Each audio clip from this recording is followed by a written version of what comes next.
CM Punk is out of WrestleMania. WWE Firings coming soon, and my review of last night's Monday Night Raw. I'm Luke Owen, and this is the WrestleTalk News.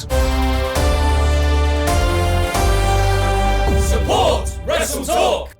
Following his world title match with Jinder Mahal on Monday Night Raw, it was reported that Seth Rollins had a grade 2 MCL tear and torn meniscus, which put him in doubt for WrestleMania, where he was set to face CM Punk. However, WWE clearly thought that Rollins would make it back in time, as they did not strip him of the title, and his Punk match was still on internal reports, according to Fightful Select. That match is definitely off the cards now, though, as it was reported by Dave Meltzer of the Wrestling Observer that Punk suffered an injury during the Rumble match, which was later corroborated by PW Insider, who said it was a torn tricep that would require surgery. Fightful report that towards the end of the Rumble match, Punk was asked by a referee if he needed a doctor, but Punk waved it off as he wished to finish the match. It was CM Punk's first match back in WWE on TV since his last match, the Royal Rumble 2014, where there he suffered a concussion early on, but told officials at ringside that he wanted to finish the match as planned and not get pulled out early. Punk confirmed this news on Raw last night, saying that WrestleMania 40 was no longer on the cards for him, but there is always next year. For what it's worth, Fightful note in their report that Cody winning the Rumble was not an audible call when it became clear that Punk was injured. Cody Rhodes was always planned to win. It is a huge blow for WWE, who, ahead of Elimination Chamber in Australia, are now set for a show without Roman Reigns, Seth Rollins, Brock Lesnar, and CM Punk, 3 of which were scheduled to be at the event. But it's also a huge blow for Punk, who since coming back to wrestling in 2021 saw his first AEW championship reign stopped by a foot injury that required surgery, and his second reign stopped by a torn tricep, the same injury he currently has. There was, of course, the whole brawl out thing that would have halted the title reign regardless, but the injury put him on the shelf for 9 months. And there's no word on how long Punk will be out this time round. Dave Meltzer originally wrote of his AEW tricep injury that he likely could have returned before that 9th month out, but that was held off to build the debut of Collision. So fingers crossed, Punk won't be off our screens for that long this time. Best wishes and a speedy recovery to CM Punk. While Punk's injury has thrown a spanner in the work for WWE's WrestleMania plans, the company also had to change their plans this weekend after a lawsuit was filed against WWE, Vince McMahon, and John Laurinaitis. We've spoken about the lawsuit in depth previously, so please do click the videos in the video description if you want to know more. As part of this situation, Brock Lesnar was named in the Wall Street Journal article as potentially having ties to these allegations, and was reportedly removed from the Royal Rumble match, with his spot instead reportedly being given to Bron Breakker. Vince McMahon earlier that day resigned from all his positions within WWE and TKO, but that might not be the end of the changes behind the scenes. PW Insider reported following the lawsuit that TKO could look to remove anyone associated with McMahon from the company for a fresh start. And they're now reporting that Ari Emanuel is expected to ferociously eradicate anything that needs to be taken care of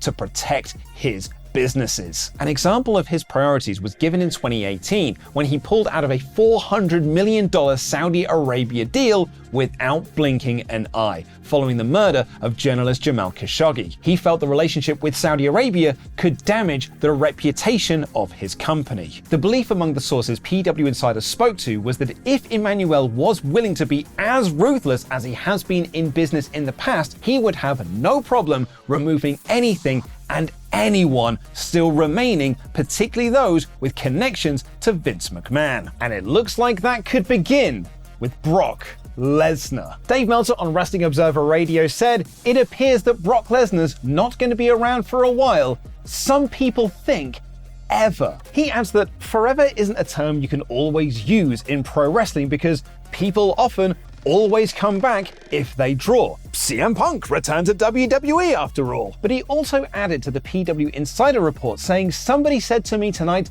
the whole place, from the walls and everything, was pretty much crawling with bad things, and they need to blast that place up." But now we move on to lighter things, which should make a nice change of pace, as it's time for my review of Monday Night Raw, aka the "oh no, it's not that light because it opens with the Punk injury" edition of Monday Night Raw. in about 5 minutes. Punk opened the show with that promo with his arm in a sling and confirmed the news that he tore his tricep during the Rumble match, and while he's happy for Cody going to finish his story at Mania, he won't be able to finish his, even wondering if he'll ever achieve his dream of main eventing WrestleMania. He cut an impassioned promo about a guy he knows battling cancer, a friend of his who's a firefighter. Those people, Punk argues, are fighting real battles. This is a mere flesh wound to CM Punk. We all saw him live out his dreams of fighting in UFC, and while that didn't go well for him, he did it because he was scared. And he was scared to come back to WWE after 10 years, a place that he never wanted to leave in the first place. And this is just a bump in the road. He'll be back, and he will main event WrestleMania next year. It was a great promo from CM Punk, a true from the heart promo that was full of heartbreak and despair. I felt so bad for him. But Drew McIntyre didn't. Drew came out to say that he'd said a lot of bad things about Punk since he came back, and he meant them. He prayed this was going to happen, and it did. He found out the news, and he slept like a baby. He's so glad that Punk is injured, because now he won't beat Seth for the belt and ruin all the hard work that Rollins has done to make it feel important. Drew's gonna go to WrestleMania and do that now. He's gonna live out CM Punk's dream. Punk said that he will be back from his injury, and when he's back, he's coming for Drew. They got into a brawl and Drew stood tall, bailing after Sami Zayn came out for the save. A great opening segment with two brilliant promos. And then we got a superb match as Judgment Day retained their tag titles over DIY in an awesome PWG style affair. The crowd was super hot for it, chanting "This is awesome," which it was, and going nuts for the finish as Balor hit the coup de grace for the win. The Judgment Day B team joined Priest and Balor in the ring, and they called out R-Truth for some more comedy. Priest told Truth that he is not in the group, and they beat him up. Miz ran down for the save, but wasn't enough to overcome the numbers disadvantage. Looks like that, your Mania tag title program. Shayna Baszler and Zoe Stark beat Chelsea Green and Piper Niven, and it only took them 2 minutes.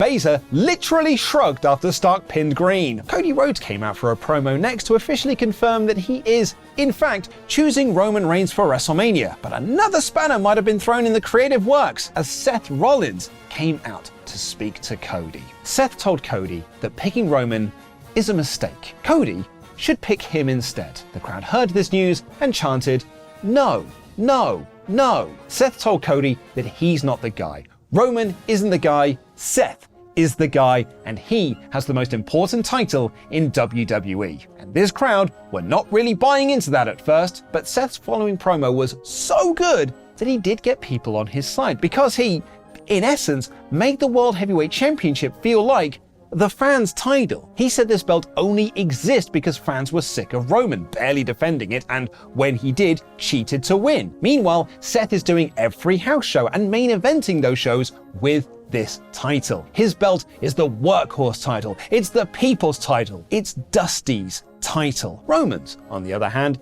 is a Hogan title, a title that people politic backstage to get, the Hollywood title. Do you really want that belt, Cody? It was such a good argument that Cody Rhodes, who this past year has been saying he's going to finish the story with Roman Reigns, said he would think about facing Seth at Mania. And it was a really good promo. The World Heavyweight Championship has felt like the consolation prize since its inception, and it's been fighting an uphill battle against that feeling for almost a year. And the reason why this promo was so good is because Seth clearly believes it. He clearly believes that this is the better belt because he's the one putting in all the work. The crowd is a different question though. It wasn't just them chanting no, they also were a little indifferent on Rollins putting the belt over. When they started to get into the promo, Rollins even had to point out, "I'm getting the fans into this promo now." But while the promo was good, it's also a double-edged sword. If Cody does pick Roman, which has been the creative plan for this past year, the World Heavyweight Championship is going to feel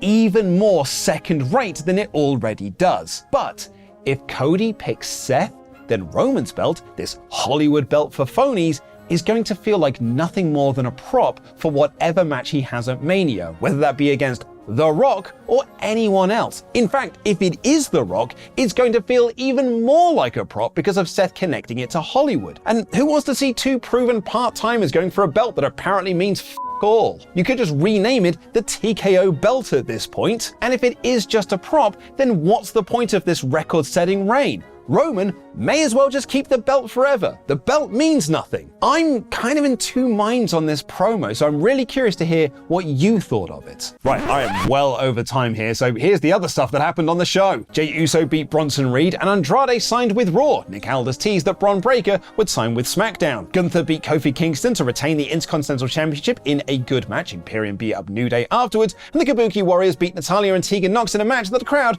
couldn't have cared less about. And Bayley came out for a promo to talk about her Rumble win. She was seemingly about to pick Rhea Ripley when Mammy came out to tell her that was a bad idea. Nia Jax attacked Rhea Ripley from behind and laid her out with a series of leg drops and the banzai drop. Bayley decided better of picking Ripley in fear that it would actually become Nia Jax and said that she'll instead make her choice on Friday. And the main event saw Drew McIntyre beat Sami Zayn following a very creative finish. Sami went for the haluva kick, but Drew ducked and blocked it, which hurt Sami's already semi-injured knee. He then took advantage of that to hit the Claymore for the win. It capped off another very good edition of Monday Night Raw, which was built around those two excellent promo segments, both of which were so great, and asked some interesting questions heading into Mania. While things seem to be laid out in front of us following the Rumble, Punk's injury is changing the culture. This week's Raw is 4 out of 5, and if you enjoyed people talking about Royal Rumbles, then check out the latest 3 count where Ollie and I reviewed every single Royal Rumble in 3 words or less / fewer.